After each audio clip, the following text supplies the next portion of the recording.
এই মুহূর্তের সর্বশেষ আপডেট নিউজ নিয়ে আপনাদের সামনে হাজির হলাম। এখন শুনবেন সংবাদ শিরোনাম। শেষ মুহূর্তে এসে জামায়াত বিএনপির সব প্ল্যান এক নিমিষেই শেষ করে দিল। জামায়াতের প্ল্যান শুনে হতবাক বিদেশি কূটনৈতিকরা। বিএনপির পরাজয় শতভাগ নিশ্চিত। বিএনপির অন্তরে পরাজয়ের কাঁপন ধরিয়ে সারা দেশে মাঠে নামল জামায়াতের লাখ লাখ নারী। বিএনপি কপালে দুশ্চিন্তার ভাঁজ।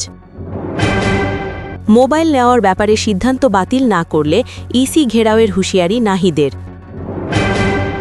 আরও জানাবো, নিজের বিরুদ্ধে ডাকা বিক্ষোভে হাজির খোদ নাসির উদ্দিন পাটোয়ারি। আপনারা দেখছেন লাইভ নিউজ বাংলা। এতক্ষণ দেখছিলেন সংবাদ শিরোনাম, এখন দেখুন বিস্তারিত। গত 15 বছর ধরে একটি পরিকল্পিত ন্যারেটিভ খুব যত্ন করে তৈরি করা হয়েছে।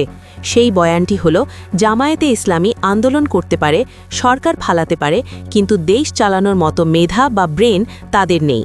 বিশেষ করে অর্থ মন্ত্রণালয় চালানোর মতো দক্ষ লোক নাকি জামায়াতের নেই। সম্প্রতি বিএনপির মির্জা ফখরুলের জামাই ফাহাম আব্দুস সালাম প্রকাশ্যেই বলেছেন, জামায়াতের অর্থমন্ত্রী হওয়ার মতো একজন যোগ্য লোকও নেই। বিরোধীরা দাবি করে জামায়াত ক্ষমতায় গেলে অর্থনীতি ধসে পড়বে। কিন্তু আজ আমরা এমন একটি চিত্র আপনাদের সামনে তুলে ধরব, যা এই 15 বছরের অপপ্রচারকে এক নিমিষেই ধুলোয় মিশিয়ে দেয়। আজকের পর্বে আমরা এক্সপোজ করব জামায়াতে ইসলামীর ইকোনমিক শ্যাডো ক্যাবিনেট। ছবির নিচে ডান দিকে তাকান, নাম ডক্টর নাসির উদ্দিন আহমেদ, পরিচয় জাতীয় রাজস্ব বোর্ড এনবিআর-এর সাবেক চেয়ারম্যান। এনবিআর দেশের অর্থনীতির হৃৎপিণ্ড। যিনি এই প্রতিষ্ঠানের প্রধান ছিলেন, তিনি জানেন কিভাবে রাজস্ব আদায় করতে হয়, কিভাবে অর্থনীতিকে সচল রাখতে হয়। জামায়াত তাকে তাদের পলিসি অ্যাডভাইজার হিসাবে প্যানেলে রেখেছে। বিরোধীরা বলে লোক নেই, অথচ জামায়াত এনবিআর-এর সাবেক চেয়ারম্যানকে নিয়ে অর্থনৈতিক নীতি তৈরি করছে। এটা কি প্রমাণ করে না যে জামায়াত আমলাতন্ত্র ও বিউরোক্রেসি চালানোর জন্য অভিজ্ঞ লোকদেরই বেছে নিচ্ছে? ডক্টর নাসির উদ্দিন যখন অর্থনীতির পরিকল্পনা করবেন, সেটা আবেগী কোনো পরিকল্পনা হবে না, সেটা হবে প্রফেশনাল, বাস্তবসম্মত এবং তথ্যভিত্তিক। শুধু রাজস্ব নয়, শিল্প খাত পরিচালনার জন্য জামায়াত সামনে এনেছে শামুম সারা খানকে। তিনি শিল্প মন্ত্রণালয়ের সাবেক অতিরিক্ত সচিব। একজন অ্যাডিশনাল সেক্রেটারি জানেন মন্ত্রণালয়ের ফাইলের জট কিভাবে খুলতে হয়, কিভাবে সিদ্ধান্ত বাস্তবায়ন করতে হয়।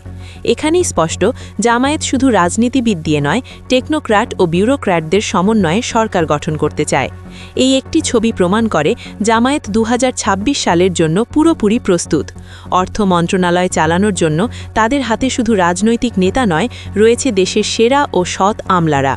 দেশ চালাতে শুধু অভিজ্ঞতা নয়, লাগে আধুনিক জ্ঞান। জামায়াত কি সেকেলে অর্থনীতিতে বিশ্বাসী, নাকি তারা গ্লোবাল ইকোনমির সাথে তাল মিলিয়ে চলতে পারবে? এই স্লাইডটি দেখুন। এখানে আছেন প্রফেসর ডক্টর ওয়ারিসুল করিম। তিনি যুক্তরাজ্যের লিডস ইউনিভার্সিটি থেকে পিএইচডি করা স্কুল অফ বিজনেস অ্যান্ড ইকোনমিক্সের ডিন। তার প্রেজেন্টেশন ও পলিসি দেখে বিদেশি বিশেষজ্ঞ ও কূটনৈতিকরাও মুগ্ধ হয়েছেন। আরও আছেন ডক্টর সাব্বির আহমেদ, যিনি নর্থ সাউথ ইউনিভার্সিটির প্রফেসর, যিনি ডিগ্রি নিয়েছেন আমেরিকার মিশিগান স্টেট ইউনিভার্সিটি থেকে এবং পোস্ট ডক্টরেট করেছেন ইউনিভার্সিটি অফ ভার্জিনিয়া থেকে। এরা ওয়ার্ল্ড ক্লাস ইকোনমিস্ট। লন্ডন ও আমেরিকার টপ ইউনিভার্সিটি থেকে পড়াশোনা করা স্কলাররা যখন জামায়াতের ইকোনমিক পলিসি তৈরি করেন, তখন বিরোধীদের অযোগ্যতার বুলি হাস্যকর শোনায়। ঢাকা বিশ্ববিদ্যালয়ের ফিনান্স বিভাগের chairman professor doctor H M. Mosharraf হোসেনও এই প্যানেলে রয়েছেন। দেশের সর্বোচ্চ বিদ্যাপীঠের ফিনান্স বিভাগের চেয়ারম্যান যখন কোনো দলের পলিসি প্যানেলে থাকেন, তখন বুঝতে হবে সেই দলের অর্থনৈতিক ভিত্তি কতটা শক্ত। শেয়ার বাজার, ব্যাংকিং সেক্টর ও মুদ্রাস্ফীতি নিয়ন্ত্রণে এদের চেয়ে যোগ্য লোক আর কে হতে পারে? এবার আসি চাকরি খাতে, সবচেয়ে গুরুত্বপূর্ণ বিষয়। নির্বাচন এলেই বিএনপি চিৎকার করে বলে, আমরা ক্ষমতায় গেলে কোটি কোটি চাকরি দেব।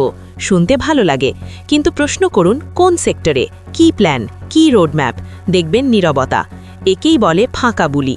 জামায়াতে ইসলামী শুধু বলছে না, তারা দেখাচ্ছে কারা এই চাকরি তৈরি করবে। নতুন ছবিতে দেখুন সেই টিমকে, যারা জানে কিভাবে জেন জি ও আলফা জেনারেশনের জন্য আধুনিক জব ফিল্ড তৈরি করতে হয়।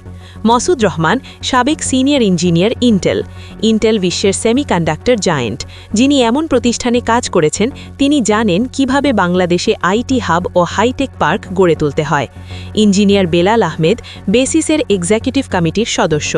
বেসিস হল বাংলাদেশের সফটওয়্যার ও আইটি ব্যবসার প্রধান সংগঠন। ফ্রিল্যান্সিং ও আউটসোর্সিংয়ের মাধ্যমে বৈদেশিক মুদ্রা আয়ের পথ যাদের হাতে, তাদের নেতৃত্বকে জামায়াত পলিসি মেকিংয়ে রেখেছে। এর মানে জামায়াত চায় যুবকরা শুধু চাকরি খুঁজবে না, তারা গ্লোবাল মার্কেটে কাজ করবে। বাংলাদেশে চাকরি নেই, এটা ভুল কথা। আসল সমস্যা হলো স্কিল গ্যাপ। এই সমস্যার সমাধানে আছেন Mohammad Abdullah Al Mahmud, CEO thriving skill. পেশাগতভাবে মানুষকে দক্ষ করে তোলার প্রতিষ্ঠান তিনি পরিচালনা করছেন।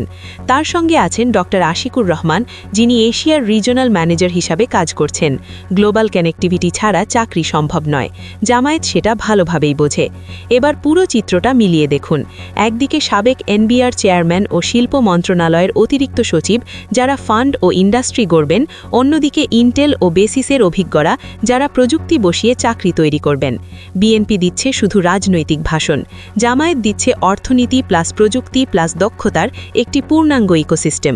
জেন জি ও আলফা জেনারেশনের ভাষা জামায়াত যেভাবে বুঝেছে, অন্য কোনো দল তার কাছেও নেই। স্বাস্থ্য খাতে জামায়াত অপ্রতিদ্বন্দ্বী। দেশের সবচেয়ে বেশি ডাক্তার এই দলের সঙ্গে যুক্ত। ইবনে সিনা হাসপাতাল সহ শত শত স্বাস্থ্য প্রতিষ্ঠান পরিচালনার অভিজ্ঞতা তাদের আছে। জামায়াতের প্রস্তাব 5 বছরের কম এবং 60 বছরের উপরে সবার জন্য ফ্রি চিকিৎসা। দেশ চালাতে লাগে দুটি জিনিস, যোগ্যতা ও সততা। জামায়াতের আছে দুটোই। ইতিহাস সাক্ষী, তাদের মন্ত্রীদের বিরুদ্ধে দুর্নীতির অভিযোগ কেউ প্রমাণ করতে পারেনি। আজকের এই সেমিনার কোনো সাধারণ অনুষ্ঠান নয়, এটি ছিল আগামীর বাংলাদেশের ব্লুপ্রিন্ট, অ্যাসপায়ারিং বাংলাদেশ 2026। অর্থনীতি, বিনিয়োগ ও ব্যবসার জন্য প্রস্তুত একটি দল। জামায়াত খুঁজছে না, তারা আগেই তৈরি করে রেখেছে। 15 বছরের অপপ্রচার শুনেছেন, এবার নিজের চোখে দেখুন, যাচাই করুন। যাদের কাছে এমন রিসোর্স পার্সন আছে, তারা কি দেশ চালাতে পারবে না? অবশ্যই পারবে, বরং অন্যদের চেয়ে ভালোভাবেই পারবে। হোক, এই মিছিলের শেষ ধরা পড়ছিল না। দৃশ্যটা দেখে যে কেউ ভাবতে পারি এটা বুঝি কোনো সিনেমার সেট কিংবা ড্রোন শটে বানানো গ্রাফিক্স, কিন্তু না, এটা বাস্তব। ঢাকার রাজপথে মিরপুরের বুকে যা ঘটেছে তা রীতিমতো ইতিহাস। হাজার হাজার নারীর রাজপথে, কারো মুখে বোরকা, কারো মাথায় হিজাব, আবার কেউ শাড়ি কিংবা আধুনিক পোশাকে। প্রশ্ন একটাই, হঠাৎ এমন কি ঘটল যে ঢাকার রাজনীতিতে নারীরা এভাবে বিস্ফোরণের মতো দৃশ্যমান হয়ে উঠলেন? ঢাকা 15 আসন, জামায়াতে ইসলামের আমির ডাক্তার শফিকুর রহমানের নির্বাচনী এলাকা আজ কার্যত বাংলাদেশের নির্বাচনী সমীকরণ উল্টে দিয়েছে। স্থানীয়দের ভাষায়, মিরপুরের মাটিতে এত বড় নারী সমাগম কোনো দল কখনো করতে পারেনি। সংখ্যা কত? 10,000, 15,000 নাকি তারও বেশি? হিসাব করা প্রায় অসম্ভব। আমরা মিছিলের শুরুটা ধরতে পেরেছিলাম, কিন্তু শেষটা ক্যামেরাবন্দি করা ছিল দুঃসাধ্য। এটা ভাড়া করা লোকের মিছিল নয়। এখানে নেই বিরিয়ানির প্যাকেট, নেই 500 টাকার লোভ। সবার আগে সর্বশেষ আপডেট নিউজ দেখতে সাবস্ক্রাইব করে আমাদের চ্যানেলের সাথেই থাকুন। আমাদের নিউজ ভালো লাগলে লাইক, কমেন্টস ও শেয়ার করুন। ধন্যবাদ সকলকে।